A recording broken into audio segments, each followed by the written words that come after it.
जो तुम आ जाते एक बार, जो तुम आ जाते एक बार, कितनी करुणा कितने संदेश, पथ में पिस जाते बन पराग, गाता प्राणों का तार तार, अनुराग भरा उन्माद राग, आंसू लेते पथ पखार।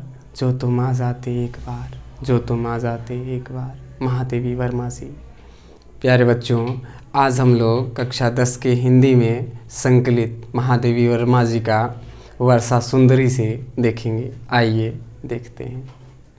हेलो माय डियर स्टूडेंट, वर्षा सुंदरी से आज हम लोग अध्ययन करेंगे महादेवी वर्मा जी का।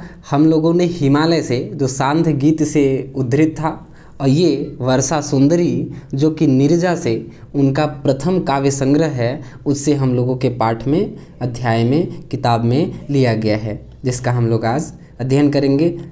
चलिए देखते हैं। इसमें क्या है कि वर्षा ऋतु को एक सुंदरी की तरह जो है कि व्यक्त किया गया है महादेवी वर्मा जी के द्वारा।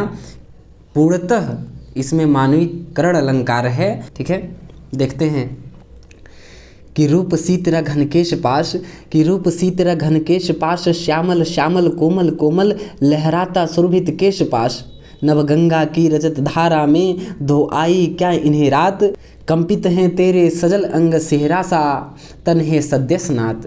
क्या मतलब, क्या अर्थ है कि सबसे पहले आप लोग इसका इतना संकेत डाल लेंगे कि रूप सी, फिर उसके बाद है सद्य स्नात, फिर उसके बाद संदर्भ की संदर्भ क्या है कि प्रस्तुत पद्यांश या प्रस्तुत पंक्तियां हमारी पाठ्यपुस्तक हिंदी के काव्य खंड में संकलित वर्षा सुंदरी से नामक शीर्षक से ली गई हैं, जो कि महादेवी वर्मा जी द्वारा रचित नीरजा से हमारे पाठ्यपुस्तक में संकलित है।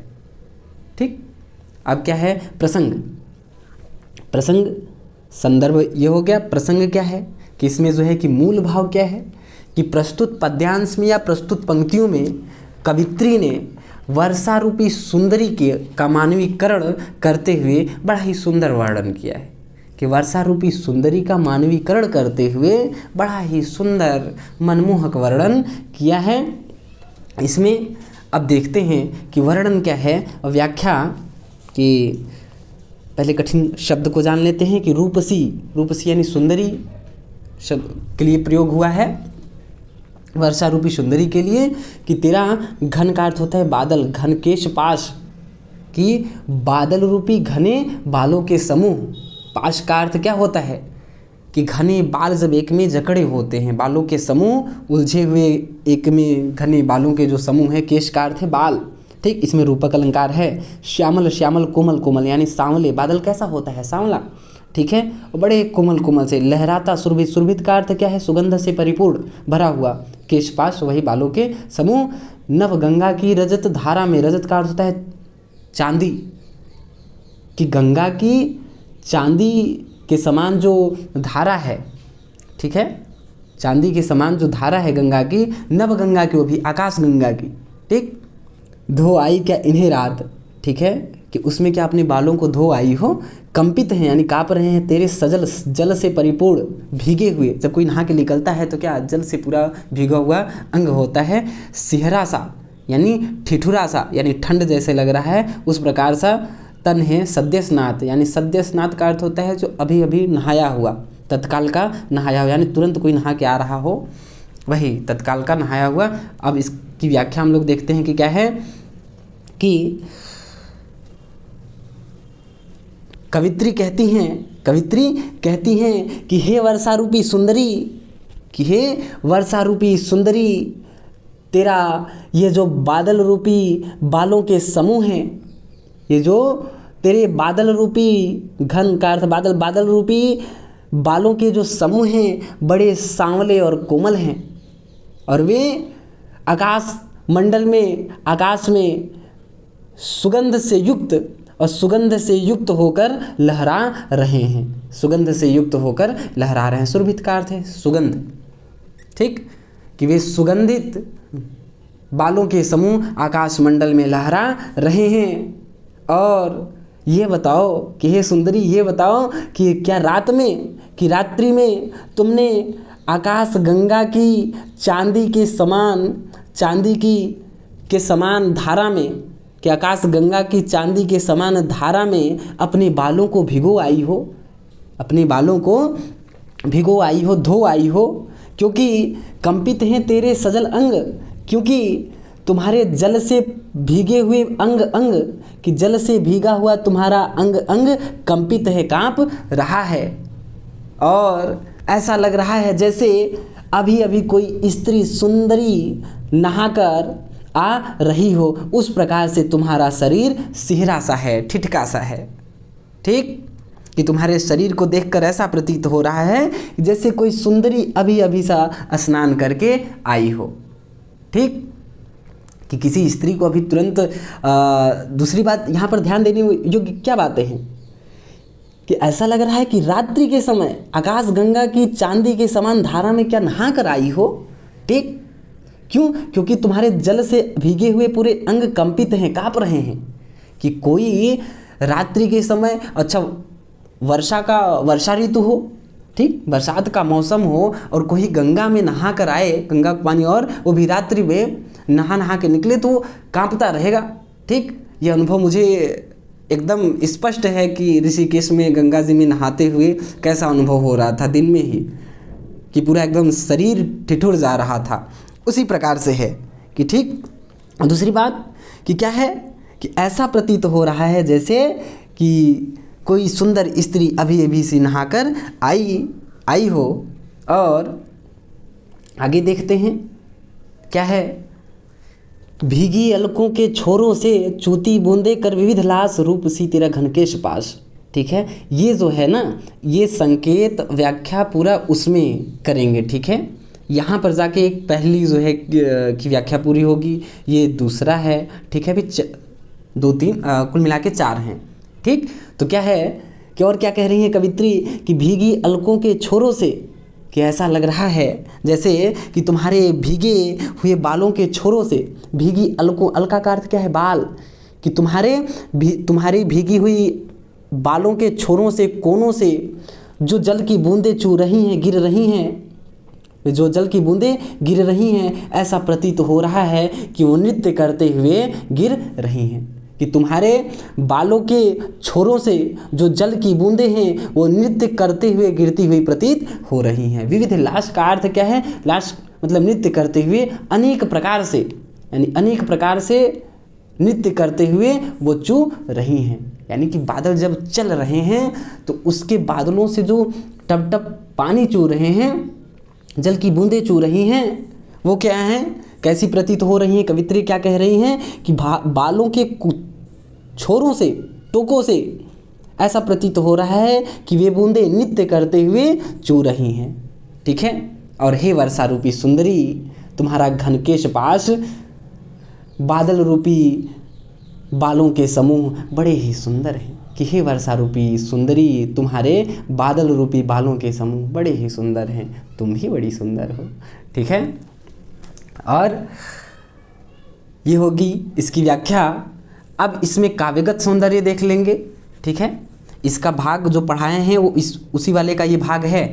ठीक, तो क्या काव्यगत सौंदर्य में भाषा, साहित्यिक खड़ी बोली, भाषा जो बता रहे हैं सिर्फ अलंकार बदलेगा और सब वही रहेगा। भाषा, साहित्यिक खड़ी बोली, छंद क्या है, मुक्तक छंद।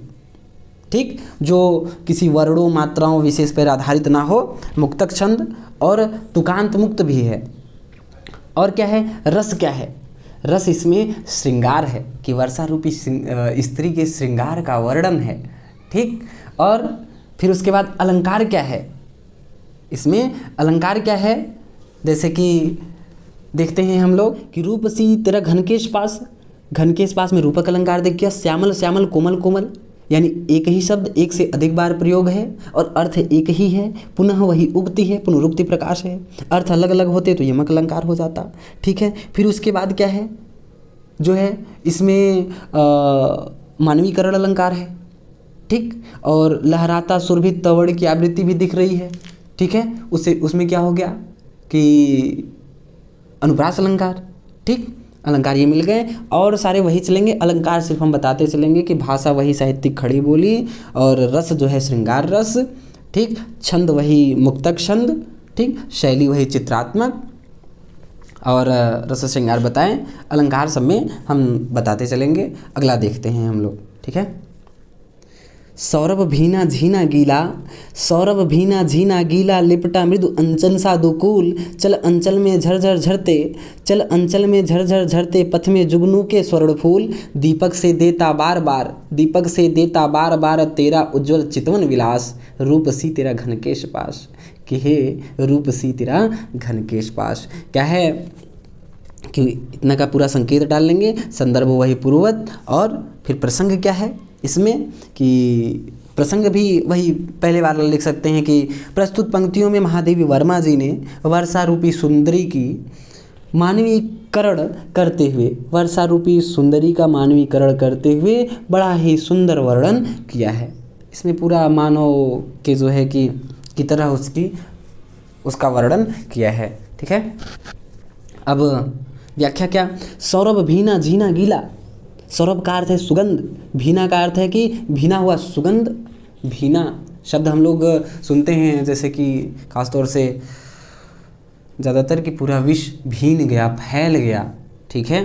तो उस प्रकार से भीना का अर्थ क्या है, पूरा फैला हुआ, हालांकि ये सुगंध है, यानी सुगंध से पूरा फैला हुआ। झीना का अर्थ एकदम झिलना सा बोलते हैं ना, एकदम पतला के, और गीला लिपटा हुआ, मृदु का अर्थ है कोमल, अंजन का अर्थ है काजल, काजल सा, दुकुल का अर्थ है दुपट्टा, यानी दुपट्टा कैसा है, एकदम झीना पतला सा, ऐसा कि जिसके आर पार एकदम दिखाई देता है, समझे में नहीं आता है कि इसको हम पारदर्शी कहें या पारभासी कहें, ठीक वैसा। तो चल अंचल में झरझर झरते, फिर उसके बाद कि चलते हुए, अंचल से क्या है, अंजन नहीं अंचल है, अंचल का मतलब आंचल, अचरा, जैसे माई लोग कहती नहीं है कि अचरा फैला के मांगत बानी, वही अचरा जो होता है, ठीक। आंचल में झरझर झरते, कि आंचल से झरझर झरते हुए क्या, पथ में जुगनू के स्वर्ण फूल, अभी पूरी व्याख्या बता रहे हैं। जुगनू के स्वर्ण फूल में भी रूपक अलंकार हैं कि जुगनू रूपी स्वर्ण से, जुगनू रूपी सुनहरे फूल, दीपक से देता बार बार, दीपक से देता बार बार, तेरा उज्ज्वल चितवन विलास, यानी जब बिजली चमकती है तो वह क्या है, उस वर्षा रूपी सुंदरी की आंखें हैं, उसकी आंखें हैं, और बार बार वह दीपक सा, दीपक सा का अर्थ यहाँ पर है कि भावों का उमड़ना, ठीक है। रूप सी तेरा घनकेश पास। अब इसकी व्याख्या हम लोग देखते हैं कि क्या है, कि कवित्री कहती हैं, हे वर्षा रूपी सुंदरी, तेरे शरीर पर सुगंध से भरा हुआ, सुगंध से भरा हुआ पतला गीला कोमल रुपट्टा जो लिपटा हुआ है, कि हे वर्षा रूपी सुंदरी, तुम्हारे शरीर पर सुगंध से भरा हुआ पतला गीला कोमल दुपट्टा जो लिपटा हुआ है वो काजल के समान प्रतीत हो रहा है। आँखों में लगने वाला लगा हुआ जो काजल है वैसा, और आँखों में लगा हुआ काजल बड़ा प्रिय होता है, ठीक है। काला यानी बादलों से ही तो पूरा है, उसी में कल्पना है, उसी में अभिव्यक्ति है, तो श्यामल है।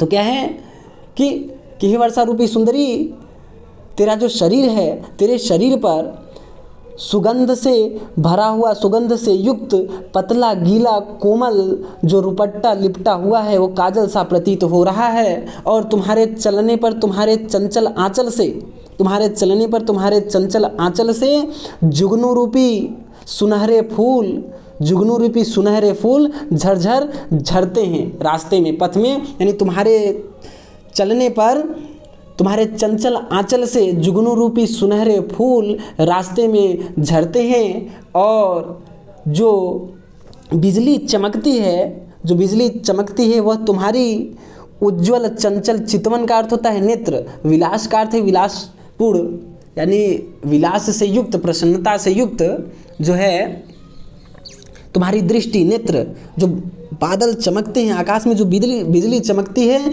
वह तुम्हारे उज्ज्वल चंचल नेत्र हैं, जिसे देखकर किसी प्रेमी के हृदय में प्रेम के दीपक जगमगाने लगते हैं, कि जिसे देखकर किसी प्रेमी के हृदय में, क्योंकि यहाँ पर भाव क्या अभिव्यक्ति करने की बात है, लक्षणा से समझना है इसको, कि जिस प्रकार से बारिश के मौसम में एक गाना है ना कि बरसात के दिन आए मुलाकात के दिन आए, ठीक है, कि वही जो आकाश में बिजली चमकती है वह तुम्हारे उज्जवल चंचल नेत्र हैं और जिसे देखकर प्रेमी के हृदय में प्रेम के दीपक जगमगाने लगते हैं। और हे वर्षा रूपी सुंदरी, तुम्हारे बादल रूपी घने बालों के समूह बड़े ही सुंदर हैं, तुम भी बड़ी सुंदर हो। ठीक, अब क्या है इसका काव्यगत सौंदर्य, वही पहले वाला लिख लेना है।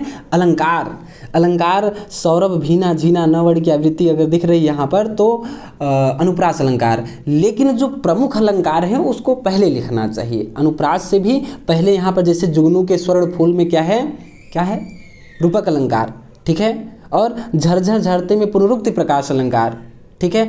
अंजनसा में क्या है उपमा अलंकार, ठीक, और मानवीकरण अलंकार, इसमें कई अलंकार हो गए। इसमें अनुप्रास अलंकार दिख गया, ये हमारा पेन लिखने लायक नहीं है क्या, ठीक है, जाने देते हैं। क्या इसमें पहला अनुप्रास अलंकार दिख गया, फिर पुनरुक्ति प्रकाश अलंकार, रूपक अलंकार, अंजनसा उपमा अलंकार, फिर उसके बाद इस पूरे वाले में क्या है मानवीकरण अलंकार। ठीक हो गया, इतना काव्यगत सौंदर्य में अलंकार में लिख देना है। ठीक, अगला देखते हैं क्या है। उच्छ्वसित वक्ष पर चंचल है बक बातों का अरविंद हार, तेरी निश्वासे छू भू को बन बन जाती मलेज बयार, के की रव की नुपुर ध्वनि सुन जगति जगत की मूक प्यास, रूप सी तेरा घनकेश पास, कि रूप सी तेरा घनकेश पास। प्यारे बच्चों, संकेत ऐसे डाल लेंगे, फिर उसके बाद संदर्भ क्या है कि इसका संकेत वही संदर्भ पूर्वक प्रसंग क्या है कि इसमें कि वर्षा रूपी सुंदरी का मानवीकरण करते हुए सुंदर वर्णन किया गया है कवित्री के द्वारा। अब इसकी व्याख्या देखते हैं हम लोग। उच्छ्वसित का अर्थ क्या है, अधिक सांस से भरा हुआ, अधिक श्वास से भरा हुआ। वक्ष का अर्थ क्या है, हृदय पर चंचल है बकपातों का, बकपातों का अर्थ क्या है, बगुलों के पंक्तियों का, यानी जब आकाश में बकुले चलते हैं तो किस प्रकार से एकदम पंक्तिबद्ध होकर चलते हैं, वो एक सीक्वेंस एक क्रम में चलते हैं। ठीक है, तो क्या अरविंद का अर्थ क्या है, कमल की बकुलों की पंक्ति रूपी कमल की हार माला, कमल की माला उस पर सुशोभित होती है, यानी कि वैसे मौसम में जब बकुले चल रहे हैं आकाश में तो उसको कवित्री क्या कह रही हैं कि जैसे वो कमल की माला हो। तेरी निश्वासें, निश्वासें का अर्थ है नीचे कुछ छोड़ी हुई श्वासें, जैसे कि हम सांस लेते हैं, ठीक, जब इसको हम छोड़ते हैं तो ये क्या है, निश्वास है, यानी वर्षा रूपी सुंदरी के द्वारा जब उसकी सांसें निश्वासें छोड़ी जा रही है तो निश्वासें क्या, यानी कि बूंदों के रूप में छुभू को, यानी जब पृथ्वी को छूती हैं तो क्या बन बन जाती मलयज, मलय का अर्थ क्या है, चंदन, मलेज बयार कि चंदन जैसी सुगंधित हवाएं चारों तरफ फैलती हैं। ठीक, केकी रव की, केकी का अर्थ क्या है, मोर, रव का अर्थ ध्वनि, कि मोर की ध्वनि, नुपुर ध्वनि, ठीक है, कि मोर की ध्वनि कैसी लगती है कि जैसे वर्षा रूपी सुंदरी के पैरों में नुपुर, नुपुर का अर्थ होता है घुंघरू, घुंघरू की ध्वनि सुनाई देती है। ठीक, और यहाँ पर क्या है, जगति, जगति, यहाँ पर जगति का एक यमक अलंकार है, एक जगति का अर्थ क्या है, संसार, एक जगति का अर्थ क्या है, जाग जाती है। ठीक, कि जगति यानी जागती है, जगत की, संसार की, मूक यानी कि शांत, प्यास। ठीक, रूप सी तेरा घनकेश पास।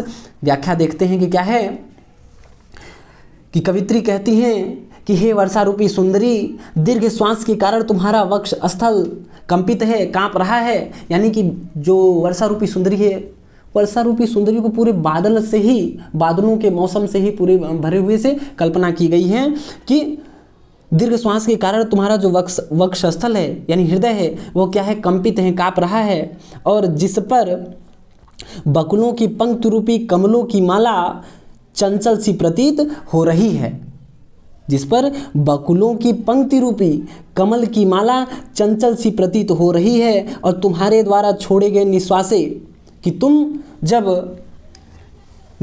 तुम्हारे द्वारा छोड़ी गई बूंद रूपी सांसें जब भू को, पृथ्वी को छूती हैं तो ऐसा लगता है कि चंदन जैसी हवाएं, चंदन के सुगंध जैसी हवाएं चारों तरफ फैल जाती हैं, बन बन जाती मलेज ब्यार। ऐसा लगता है जैसे मलयगिरी पर्वत से ये मलयगिरी पर्वत उड़ीसा में है। ठीक है, ऐसा प्रतीत होता है जैसे मलयगिरी पर्वत से सुगंधित हवाएं चल रही हों। बन बन जाती, क्या वो बूंदें जो हैं वो बन जाती हैं कैसी, मलय बयार कि बरसात के मौसम में हम लोग देखते हैं कि जब पहली बारिश होती है, यानी कि तपते हुए कण जमीन जब वर्षा की बूंदें पाते हैं तो किस प्रकार की एकदम सोन सोन सुगंध चारों तरफ फैलती है। तो वही बात है कि ऐसा प्रतीत होता है जैसे मलयगिरी पर्वत से सुगंधित हवाएं, चंदन के सुगंध से युक्त हवाएं चारों तरफ फैल गई हों। और क्या है, ऐसे मौसम में मोरों की मधुर ध्वनि सुन, ऐसा लगता है जैसे तुम्हारे पैरों में बंधे हुए घुंघरू बज रहे हों। ऐसा प्रतीत होता है जैसे तुम्हारे पैरों में बंधे हुए घुंघरू बज रहे हों, जिसे सुनकर जगती जाग जाती है। जगत यानी संसार मतलब लोगों के, जिसे सुनकर संसार के लोगों की या लोगों की मूक प्यास लोगों के हृदय में शांत प्रेम की प्यास जाग जाती है। कि वही बात बरसात के मौसम में, ठीक है, कि किस प्रकार के भाव आते हैं। वही कि जिसे सुनकर लोगों के हृदय में शांत प्यास, प्रेम की प्यास जाग जाती है। और हे वर्षा रूपी सुंदरी, तुम वास्तव में बड़ी सुंदर हो और तुम्हारे बादल रूपी घने बालों के समूह बड़े ही मनमोहक हैं। ठीक प्यारे बच्चों, इसकी व्याख्या हो गई। अब इसका क्या, काव्यगत सौंदर्य में अलंकार बताएंगे। और सब पहले जैसा है कि इसमें बन बन शब्द का 2 बार प्रयोग है। अर्थ एक ही है, बनने से है कि वह जो बूंदें हैं वो परिवर्तित हो जाती हैं सुगंधित हवाओं में। ठीक, जब गिरते ही जो हवाएं हैं वह चंदन के महक जैसी हो जाती हैं, तो बन बन जाती हैं। तो यहाँ बन 2 बार शब्द का प्रयोग है, लेकिन अर्थ एक ही है। तो यहाँ पुनरुक्ति प्रकाश है। और यहाँ पर जगति जगति है, यहाँ पर भी एक ही शब्द का दोहराव है, लेकिन अर्थ अलग अलग है। एक जगति का अर्थ क्या है, जागना। एक जगति का अर्थ है संसार। ठीक, कि संसार के लोगों के हृदय में जो शांत प्यास है, प्रेम की प्यास है, वो जगति जाग जाती है। ठीक, तो यहाँ पर क्या कि पुनरुक्ति प्रकाश, यमक अलंकार, फिर उसके बाद क्या है, उसके बाद ध्वनि सुन नवड़ की आवृत्ति, यहाँ पर हमको अनुप्रास दिख जाएगा। और फिर उसके बाद पूरे में जो है मानवीकरण अलंकार, ठीक, 4 अलंकार मिल गए प्यारे बच्चों। क्या, अनुप्रास, यमक, पुनरुक्ति प्रकाश और मानवीकरण अलंकार। ठीक, अब अगला देखते हैं। इन स्निग्ध लाटों से छा देतन पुलकित अंकों में भर विशाल, झुक सस्मित शीतल चुंबन से अंकित कर इसका मृदुल भाल। दुलरा देना बहला देना, हाँ दुलरा देना बहला देना, यह तेरा शिशु जग है उदास, रूप सी तेरा घनकेश पास। प्यारे बच्चों, संकेत उसी प्रकार से। और फिर प्रसंग, इसमें प्रसंग बदल जाएगा। और सब में वही लिखोगे, पहले वाला ही चल जाएगा, इसमें बदल जाएगा। क्यों? क्योंकि इसमें मातृत्व भाव है और जो है संसार को शिशु रूप में जो है कि दिखाया गया है। तो क्या है कि प्रस्तुत पंक्तियों में कवित्री ने वर्षा को माता के रूप में तथा संसार को शिशु के रूप में व्यक्त किया है। ठीक है प्यारे बच्चों, अब इसकी व्याख्या देख लेते हैं कि स्निग्ध का अर्थ है कोमल, लाटों का अर्थ क्या है, बाल। लट का अर्थ होता है बाल, स्निग्ध यानी कोमल बाल, छा दे तन यानी उसकी छाया में तन को ढक ले। किस तन को? उस शिशु के तन को। ठीक है। और पुलकित का अर्थ है रोमांचित, अंग का अर्थ होता है गोद। ठीक है, वो अंक मतलब जिस माँ की गोद में सभी पलके बड़े हुए हैं, वो मैथ का अंक मत समझ लेना। में भरकर विशाल यानी विशाल गोद, यानी अब जो है कि वर्षा रूपी जो सुंदरी है उसका गोद बहुत विशाल है।